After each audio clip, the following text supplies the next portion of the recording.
Hello बच्चों, आज हम 5वीं कक्षा के अध्याय 6 बूंद बूंद दरिया दरिया के भाग 2 के बारे में पढ़ेंगे।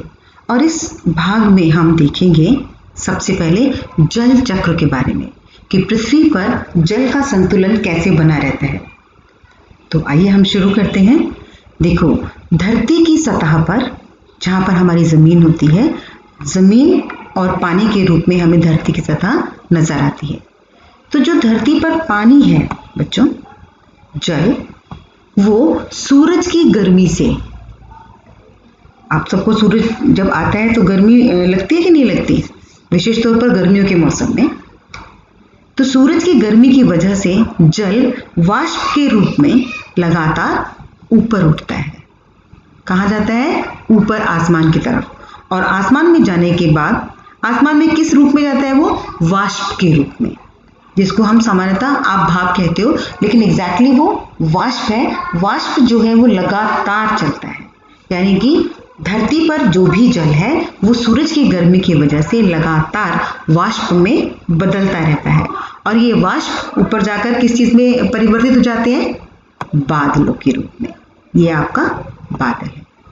देखिए, ये है बादल।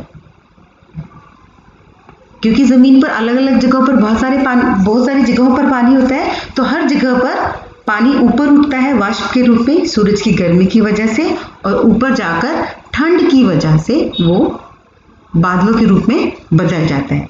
जब बादलों में वाष्प बहुत ज़्यादा हो जाती है, नमी बहुत ज़्यादा हो जाती है, तो वो नमी जो है वो जल के रूप में, जल की बूंदों के रूप में, यानी कि बारिश के रूप में वापस धरती पर गिरने लगती है।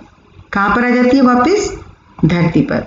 और जब बादलों से जल की बूंदें धरती पर वापस पानी को लेकर आती हैं, तो उस प्रक्रिया को हम क्या कहते हैं?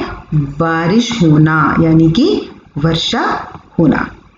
यानी तो जल पहले कहाँ पहुंचा? वाष्प के रूप में, बादल बन गया। बादलों में वो ठंड की वजह से बूंदों में परिवर्तित हुआ, और फिर वो बूंदें जो है वो धरती पर वापस आ गई। तो इस तरीके से आपका जल जो धरती पर था आसमान में गया, और आसमान से वापस जमीन पर आ गया। और इस तरह से हमारा जल चक्र पूरा हो जाता है। क्या पूरा हो जाता है हमारा?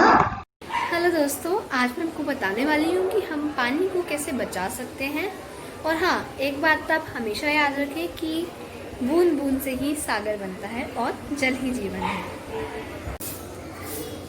अपना आंगन धोते समय पाइप का इस्तेमाल ना करें, बल्कि बाल्टी और मग्गे का इस्तेमाल करें।